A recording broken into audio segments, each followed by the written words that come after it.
Welcome to Yogesh Prajapati classes. दोस्तों, आज मैं आपको आपके यूनिवर्स 10th मैथमेटिक्स और उसकी एक्सरसाइज है 5.2 उसका हल करा रहा हूँ। देखिए, इस क्वेश्चन में क्या दे रखा है कि निम्न स्थितियों के लिए उपयुक्त चर लेकर समीकरण बनाइए। यही आपको समीकरण बनाना सीखना है आज इसके अंदर। और किसको लेकर? चर को लेकर। आपको चर लेना है, एक चर यानी वेरिएबल्स को यूज करना है, और समीकरण यानी इक्वेशंस बनानी है। यानी form a linear equation using the suitable variables for the flowing situation. यानी आपको सिचुएशन दे रखी है यहाँ पर 4 सिचुएशन आपको दे रखे हैं। 4 सिचुएशन के अंदर चारों के लिए आपको क्या है, एक लीनियर इक्वेशन बनानी है।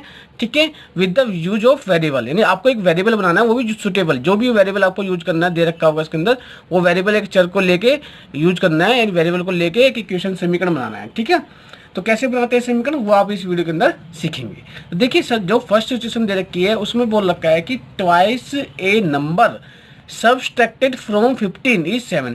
यानी 15 में से किसी संख्या का दुगुना घटाएं तो 7 मिलता है। तो इसका एक समीकरण बनाकर दीजिए आप। ठीक है, देखिए यहाँ पर इसके अंदर जो सिचुएशन दे रखी थी, इसके अंदर आपको चर लिख नहीं रखा कि चर आप एक्स लो, वाई लो, जेड लो, नहीं लिख रखा। अगर लिखा हुआ होगा तो आप वही चर लोगे जो लिखा हुआ होगा, नहीं लिखा तो कोई बात नहीं, आप अपनी तरफ से सपोज कर लो, यानी मान लेते हैं। ठीक है, तो जैसे कि उत्तर में लिखा है, उत्तर यानी आंसर लिखना आप, तो माना संख्या एक्स। ठीक है, यानी सपोज नंबर एक्स। देखिए, इंग्लिश मीडियम वाले लिखेंगे इंग्लिश में और हिंदी मीडियम वाले हिंदी में लिखेंगे। ठीक है, मैं दोनों मीडियम के स्टूडेंट्स के लिए वीडियो बना रहा हूँ। ठीक है, तो suppose the number is x. ठीक है, तो अब आपने नंबर मान लिया, वो नंबर क्या है, एक्स है। और अकॉर्डिंग टू क्वेश्चन, यानी प्रश्न के अनुसार, क्वेश्चन क्या कह रहा है, देखिए क्वेश्चन कह रहा है कि ट्वाइस ए नंबर। नंबर मान लिया आपने, मान लिया एक्स, तो एक्स का दुगुना यानी 2x हो जाएगा। वो 15 में से घटाते हैं। ठीक है, 15 में से घटाएंगे, सब्ट्रैक्टेड फ्रॉम द 15। 15 में से घटाने पे 7 मिलेगा आपको। तो चलिए, 15 माइनस 2 टाइम्स ऑफ संख्या। ठीक है, अगर इंग्लिश मीडियम वाले स्टूडेंट है तो वो यहाँ पर लिख लेंगे नंबर। ठीक है, तो आप 15 में से 2 times of number that is equal to 7। तो आपको क्या मिलेगा, 15 minus 2x, 15 minus 2 multiply by x बराबर 7। यानी आपका बन गया 15 माइनस 2x बराबर 7। देखिए, अगर आप यहाँ तक ही लिख देते हो, सिर्फ इतनी इक्वेशन बना देते हो, तो भी आपके नंबर पक्के हैं, यहाँ तक आंसर है। लेकिन कौन से स्टूडेंट क्या करेंगे कि 15 माइनस 7, जो 7 इधर है, क्योंकि यहाँ पर आपको क्या है, ये राइट हैंड साइड है, जो इधर होगा आपका इक्वेशन, देखिए बराबर जो लगा होता है, जो इस तरफ होता है उसको बोलते हैं राइट हैंड साइड, यानी ये होता है आपका दायां पक्ष, ध्यान से रखना। और जो इधर लिखा जाता है समीकरण के, वो होता है आपका LHS। LHS मतलब लेफ्ट हैंड साइड, और लेफ्ट हैंड साइड को बोला जाता है बायां पक्ष। देखिए, इससे पहले जो मैं एक वीडियो बनाई थी उसमें मैंने क्या है, दायां पक्ष बोल देता, जबकि लेफ्ट हैंड साइड और राइट हैंड साइड लिखे थे। लेकिन यहाँ दायां पक्ष, और यहाँ पर भी दायां पक्ष भूल गया था मुझसे, तो वो थोड़ी में मिस्टेक हो गई है।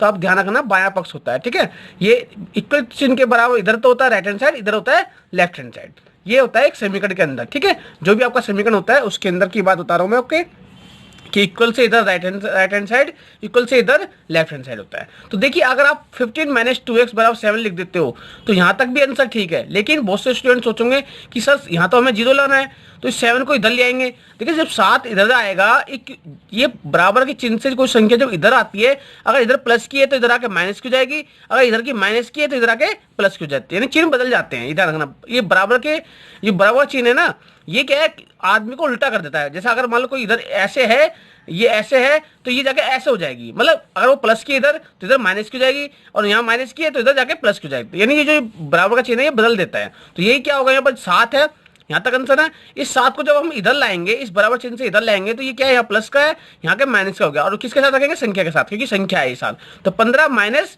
7 माइनस 2x बराबर 0। अब 15 में 7 के कितना चाहिए, 8, तो 8 माइनस 2x बराबर 0। अब देखिए, अब क्या करो, आपको यहाँ 0 है, हम जो चर वाले वेरिएबल वाली संख्या होते हैं ना उसको पहले लिखते हैं। तो देखिए, यहाँ माइनस है ना, और यहाँ प्लस की है, तो ये क्या करिए, आप इन दोनों में से आप ये समझ लो, इनको इधर ले जाएंगे, तो हमारा 0 बचेगा। यानी जो इधर का हिस्सा है वो हमारा ये पहले लिख देंगे। ठीक है, संख्या वाले हिस्से को पहले लिख देंगे, 2x को पहले लिख देते हैं और 8 को बाद में लिख दिया, तो हमारा क्या हुआ, 2x माइनस 8। लेकिन यहाँ पर देखिए, यहाँ पर ये माइनस की थी, यहाँ तो हमने प्लस की लिख दी, तो ऐसे कैसे लिख दिया, ये आपको सोचना पड़ेगा। कैसे लिख दिया कि हमने ये माइनस चिन्ह यहाँ से, और ये देखिए यहाँ प्लस है ना, यहाँ से कॉमन लेके आपने यहाँ से हटा दिया, कि यहाँ 0 है ना। ठीक है, या एक सोच ली, तो आप उस तरह समझोगे तो कंफ्यूज हो सकता है। अब ये समझ लो कि हमने मल्टीप्लाई कर दिया माइनस का, -6 से मल्टीप्लाई कर दिया, लेफ्ट हैंड साइड में भी राइट हैंड साइड में भी। मल्टीप्लाई करने पे क्या होगा, ये माइनस का हो जाएगा, ये प्लस का हो जाएगा, और जीरो में -1 की गुना करेंगे तो ये जीरो ही होगा। ठीक है, ये ध्यान रखना, समीकरण में अगर दोनों तरफ कोई किसी संख्या से गुना करते हैं तो कोई फर्क नहीं पड़ता। ठीक, तो इसलिए हमने माइनस की गुना करी इधर भी और इधर भी, तो चिन्ह बदल गया, ये हो गया 2x हो गया, क्योंकि माइनस की जब इसमें गुना होगी तो माइनस की जब संख्या की गुना होती है तो प्लस की हो जाती है, तो 2x ये हो गया 8 है, तो ये हो गया -8। तो इस तरह से हमारा समीकरण ये बन जाएगा। तो आपको यहाँ कंफ्यूज नहीं होना, अगर आप यहाँ तक भी छोड़ दो तो भी नंबर मिलेंगे, और यहाँ तक कर देते हो पूरा तो भी आपके नंबर मिलेंगे। ठीक है, ये नहीं सोचना कि हमने तो यहाँ तक पूरा सोल्व करके यहाँ तक ऐसे ला दिया है तो ये तो हमारा आंसर मिल नहीं रहा किताब के अंदर। नहीं, अगर आप ये भी कर देते हो तो भी सही है। ठीक है, चलिए अब इसका जो सेकंड सिचुएशन है उसको देखते हैं। सेकंड सिचुएशन जो है उसको क्या कह रखा है। ठीक है, देखिए इसमें क्या रखा है कि एक मोटर बोट प्रत्येक किलोमीटर के लिए 0.1 लीटर पेट्रोल प्रयोग करती है। यानी अगर वो 1 किलोमीटर चलती है, मान लो 1 किलोमीटर चलती है, ये 1 किलोमीटर है यहाँ से यहाँ तक, तो इसके 1 किलोमीटर चलती है तो कितना पेट्रोल खा जाती है, तो 0.1 लीटर खा जाती है। ठीक है, अब आगे कह रहा है कि एक दिन उसने x किलोमीटर, यानी ये दूरी इस तरह की ऐसे ऐसे करते करते उसने ऐसे ऐसे दूरी करते करते करते वो पहुंच गया x किलोमीटर। कितने किलोमीटर, x किलोमीटर दूरी तय कर ली उसने। ठीक है, अब उसने x किलोमीटर दूरी तय कर ली, और उसका जो कुल ईंधन मतलब फ्यूल जो खत्म हुआ दैट इज 10 लीटर, यानी वो 10 लीटर लगा उसको। तो x में एक समीकरण लिखिए, यानी आपको समीकरण बनाना है इस तरह से कि आपका अगर वो 1 किलोमीटर चलता है तो 0.1 लीटर पेट्रोल खर्च होता है, और अगर x किलोमीटर चलता है तो कितना पेट्रोल खर्च होगा वो, और वो दे रखा है कितना खर्च होता है, 10 लीटर 10 लीटर खर्च हो जाता है। तो उसका एक समीकरण बना दीजिए इसका, तो वो समीकरण मैं आपको सिखाऊंगा। देखिए, नहीं, ये motor boat use 0.1 litre of fuel for every kilometre 1 day. It made a trip of x kilometre. Form an equation in x if the total consumption of the fuel was 10 litre. यानी जो total consumption थी वो 10 litre थी, और वो जो distance travel करता है that is x kilometre, and the fuel जो कंजप्शन है फॉर 1 लीटर, यानी 1 लीटर के लिए जो फ्यूल कंजप्शन है दैट इज 0.1 लीटर। ठीक है, नाउ द राइट हियर, उत्तर क्या है, यानी आंसर आपका। देखिए, पेट्रोल पर किलोमीटर, 1 किलोमीटर जो पेट्रोल लग रहा है दैट इज 0.1 लीटर। ठीक है, मैंने आपको बताया, मान लो यहाँ से यहाँ तक 1 किलोमीटर है, यहाँ से लेके यहाँ तक 1 किलोमीटर है, तो आपका पेट्रोल दैट इज 1 किलोमीटर में कितना खर्च हो रहा है, 1 km में दैट इज 0.1 लीटर। तो आपने लिखा पेट्रोल पर किलोमीटर, यानी पेट्रोल प्रति लीटर कितना आएगा, 0.1 लीटर। डिस्टेंस आपको रखी है दूरी x किलोमीटर। ठीक है, ये दे दी। अब आपको कुल पेट्रोल भी बता रखा है, टोटल पेट्रोल कंजप्शन, ये है टोटल पेट्रोल कंजप्शन, TION, ठीक, कंजप्शन। तो कुल पेट्रोल की खपत लिख दी थी, यहाँ लिख दी खपत। ठीक है, कितनी हो रही है, 10 लीटर हो रही है, आपने लिख लिया यहाँ तक। अब क्वेश्चन के अनुसार, अकॉर्डिंग टू क्वेश्चन, आपका जो प्रश्न कह रहा है वो कह रहा है कि आपका 1 किलोमीटर में, तो देखिए 1 किलोमीटर में तो 0.1 लीटर खर्च हो रहा है, तो x किलोमीटर को कितना खर्च होगा, क्योंकि आपको समीकरण बनाना है, तो समीकरण बनाने के लिए आपको ये दोनों का संबंध जोड़ना पड़ेगा, कुल खपत और जो यहाँ पर जो आपका संबंध बन रहा है, इससे इनको जोड़ के संबंध बनाना पड़ेगा, रिलेशन बनाना पड़ेगा। देखिए, अगर आप सोचो थोड़ी देर के लिए, 0.1 किलोमीटर के लिए तो 1 किलोमीटर खर्च होता है, तो x डिस्टेंस कितनी चली, x किलोमीटर, तो टोटल फ्यूल कितना हुआ, 0.1 को x से मल्टीप्लाई कर दिया, तो ये टोटल फ्यूल खर्च होगा आ रहा है ना हमारा, ये जो दैट इज टोटल फ्यूल खर्च होगा आ रहा है। और ये किसके बराबर हो गया हमारा, उन्होंने हमें बता भी रखा है कि 10 लीटर खर्च होता है, तो कुल पेट्रोल कितना है, बराबर आ गया 10 लीटर। तो इस तरह हमारा जो समीकरण बना 0.1 x बराबर 10। यहाँ थोड़ा सा समझ कंफ्यूज मत होना आप। देखिए, मैं यही समझा रहा हूँ कि पेट्रोल पर लीटर, यानी 1 किलोमीटर का पेट्रोल खर्च हो रहा है 0.1 लीटर, तो आपका x किलोमीटर डिस्टेंस तय करने में कितना होगा, आप इन दोनों गुना कर देंगे तो तभी तो पता लगेगा कुल पेट्रोल कितना खर्च हो रहा है। तो आपने कहा 0.1 मल्टीप्लाई बाई x, तो वही आपने यहाँ करा 0.1 मल्टीप्लाई बाई x, ये आ गया 0.1x। यानी आपको पता लग गया इधर जो पता लग रहा है, ये पता लग रहा है ये कि कुल पेट्रोल कितना खर्च हुआ, और ये पेट्रोल उसने बता दिया है कि कुल पेट्रोल जो है 10 लीटर खर्च होता है। ठीक है, इसलिए आपका समीकरण बन रहा है 0.1x बराबर 10। ठीक है, आपको यहाँ x जो है डिस्टेंस नहीं पता, इसलिए उसने आपको x दे रखा था, इसलिए समीकरण बनाने के लिए दिया हुआ है आपको। ठीक है, तो इस तरह हमारा ये समीकरण भी बन गया है। तो इसका जो थर्ड सिचुएशन है उसको देखते हैं इस क्वेश्चन की। देखिए, थर्ड क्वेश्चन में क्या रखी है आपको, यहाँ पे देखना कि आपका the length of the rectangle is twice its width and the perimeter of the rectangle is 96 kilometre. Assume the width of the rectangle as a 5 metre. यानी आपको एक रेक्टेंगल दिया हुआ है। अब रेक्टेंगल कैसा होता है जी, रेक्टेंगल होता है इस तरह, लेंथ और उसकी जो ब्रेथ होती है दैट इज डिफरेंट। आपको इसके अंदर क्या क्या कि एक आयत की लंबाई चौड़ाई की दुगनी है। चौड़ाई ये तो लंबाई हुई जी, मान लो लेंथ लंबाई है जी, ठीक है, नहीं लेंथ है LNGH लेंथ, और ये आपकी जो है यहाँ से यहाँ से ये आपको मान लेते हैं विथ, नहीं ये आपकी है विथ है, ये आपकी चौड़ाई है, ठीक है, चौड़ाई ये है और ये लंबाई है आयत के अंदर। अब ये में संबंध बना रखा है, रिलेशन दिया हुआ है इनका कि एक आयत की लंबाई, यानी जो लंबाई है ये लंबाई इसकी दुगनी है। अगर हम इसको मान ले कुछ तो ये पता लग जाती है, तो हमने मान लिया ये x है, नहीं ये हमने y क्वेश्चन में दे रखा है कि assume the width of the rectangle as y मान लिया हमको, इन्होंने दे रखा है इसलिए हमें x नहीं मानने, हम जो दे रखा है वही मानेंगे वेरिएबल। y दे रखा है तो y, तो ये हमारा y है तो ये कितना होगा 2y हो जाएगा भाई, लेंथ उसकी दुगनी हो जाएगी। देन द आयत का परिमाप 96 मीटर है, आयत का परिमाप होता है that is the parameter of rectangle, यानी दैट इज 96 मीटर, यानी इन चारों भुजाओं का योग होता है दैट इज द पैरामीटर, यानी आपका रेक्टेंगल का आपका वो होता है परिमाप, ठीक है। मान लिए y आपका दे रखा है इन्होंने चौड़ाई, तो आपको निकालना है इसके अंदर। तो आपको सबसे पहले चीज़ है कि डायग्राम समझो क्या है, एक रेक्टेंगल बनाया, लंबाई लिखी, चौड़ाई लिखी, ये चौड़ाई होगी, ये आपको दे रखा है कि अगर ये y है तो ये कितनी 2y हो जाएगी। तो अब इसका पैरामीटर आपको दे रखा है, पैरामीटर आपको दे रखा है पूरा कितना 96 किलोमीटर, तो उससे आपका क्या है संबंध बनाना है, इनका आपस में रिलेशन बना के समीकरण बनाना है, तो ठीक है। तो चलिए आंसर ये उत्तर लिख लेंगे। माना द आयत की चौड़ाई, suppose the width of the rectangle is y, ये हमने मान लिया तक। दूसरी चीज मानेंगे कि लेंथ, मानेंगे नहीं आप जैसे दे रखा है वैसे दुगनी कह रखा है ना, आयत की लंबाई चौड़ाई की दुगनी है, the length of the rectangle is twice of the width, तो विड्थ अपने y है तो लेंथ ऑफ जो होगी length of the rectangle that is 2 times of the y, ठीक है, दुगनी होगी y की तो दैट इज 2y, ये निकाल लिया अपना लंबाई, ये आपकी लंबाई भी निकल गई, यहाँ आपकी विड्थ ये चौड़ाई भी होगी, चौड़ाई लंबाई यानी विड्थ और लेंथ होगी। अब पैरामीटर ऑफ द रेक्टेंगल यानी आयत का परिमाप दैट इज 96 किलोमीटर, ये भी दे दिया।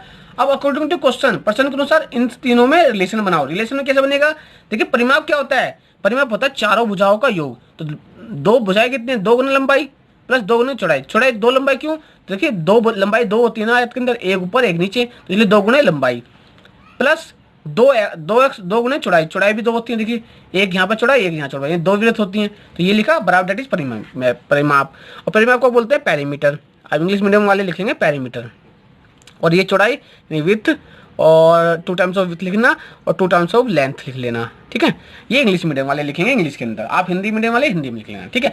तो अब क्या होगा 2 टाइम्स ऑफ द 2y, लंबाई की जगह लिख देंगे 2 टाइम 2y और चौड़ाई की जगह लिख देंगे 2y, ठीक है।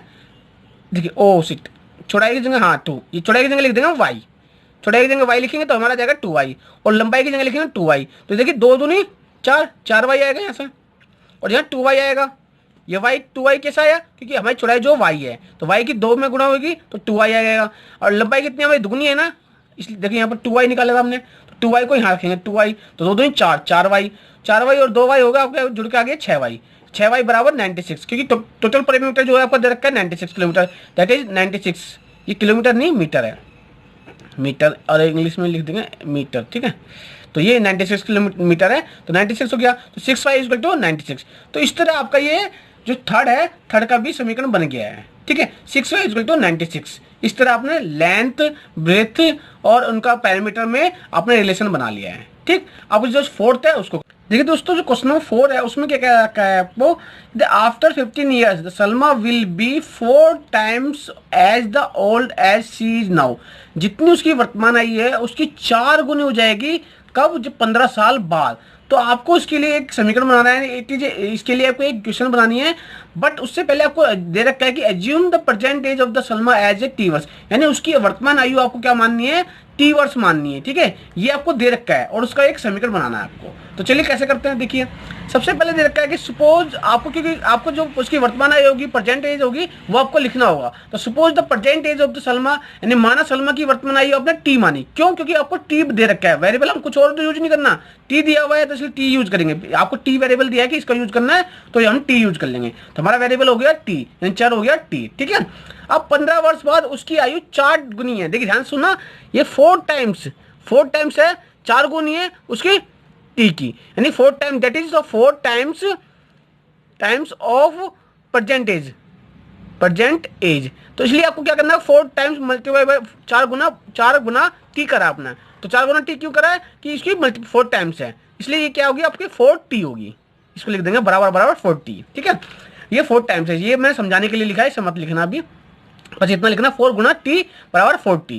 That is the age of her age after 15 years. ठीक है, 4t आ जाएगी। अब पर्सन के अनुसार अकॉर्डिंग टू क्वेश्चन, क्वेश्चन क्या कह रहा है, देखिए क्वेश्चन कह रहा है कि उसका जो आयु का अंतर होगा दैट मीन्स 15। आप खुद सोचिए, मान लो उसकी एज, अब इसकी है यहाँ पर एज है उसकी t वर्ष, अब 15 साल बाद कितनी होगी उसकी, देखिए 15 साल बाद जो उसकी एज होगी that will be t plus 15। भाई आज उसकी t है, टी वर्ष है, हमें पता नहीं कितनी टी, तो वैल्यू पता नहीं है, तो टी मान ले टी, तो 15 साल बाद कितनी होगी, 15 वर्ष बाद, 15 वर्ष बाद उसकी आयु होगी 15 ईयर्स बाद टी प्लस 15। तो ये दोनों आयु, और आपको क्वेश्चन में क्या क्या रखा है कि ये जो आयु है, ये जो आयु यहाँ पर जो आयु होगी ये 4 गुनी, अगर यहाँ टी है तो ये 4 टाइम्स टी होगी। इट मीन जो ये एज है 4t, ये टी प्लस 15 के बराबर है, यानी इन दोनों का जो अंतर है वो 15 साल है। भाई ये जो अंतर होगा दोनों का आयु का अंतर, यहाँ और यहाँ का अंतर आपको 15 है, यही तो क्वेश्चन में दे रखा है 15 साल बाद। 15 साल बाद मतलब उसकी जो एज अब है और जो 15 साल बाद है उनका अंतर 15 है, यानी आयु का अंतर कितना है 15 है। तो difference of the age is equal to आपका देखिए 4t minus T that is 15, और 3t माइनस बराबर आ गया 15, यानी आपकी जो एज आई है वो आई है 3t बराबर आ गया 15। This is the equation for the given question, यानी प्रश्न के अनुसार यही समीकरण होगा आपका। ठीक है, समीकरण क्या बना आपका, बना 3t बराबर 15, 3t बराबर 15 निकला है। और यहाँ पर कंफ्यूज मत होना, जो आपने डिफरेंस ऑफ आयु लिया है, अपना आयु का अंतर लिया है, ये सिर्फ क्वेश्चन के अनुसार लिया है, क्योंकि क्वेश्चन में कह रहा है कि उसकी जो वर्तमान आयु t है, तो उसकी जो 15 साल बाद कह रहा है वो आयु जो होगी t प्लस 15, यानी t प्लस 15 मैंने समझाने के लिए लिखा है यहाँ पर। ठीक है, ये मैं इसलिए समझा रहा हूँ क्योंकि मैंने ये आपका यहाँ पर आयु का डिफरेंस लिया है, आयु का अंतर लिया है 15। आप खुद भी सोच सकते हैं, अगर किसी की उम्र अगर आज 5 साल है तो 10 साल बाद 15 साल बाद कितनी होगी 20 होगी ना, तो उन दोनों के बीच का आयु का अंतर कितना होगा 15 होगा। इसलिए मैंने यहाँ आयु का अंतर 15 लिया है, क्योंकि 15 साल बाद तो अंतर यही 15 ही होगा ना, तो यहाँ 15 लिख के उसकी परसेंटेज कितनी टी, और 15 साल बाद कितनी है 4 टाइम्स है ना उसकी, इसलिए 4t में से t घटा देंगे तो 15 आ जाएगा आपका। इसलिए समीकरण बनाने के लिए मैंने इसको यूज किया है। तो 40 माइनस टी बराबर 15, और इसमें से घटाएंगे तो 3t बराबर 15, तो 3t बराबर 15 ये आपका हो गया समीकरण। ठीक है दोस्तों, जो नेक्स्ट वीडियो होगी दैट विल बी 5.3।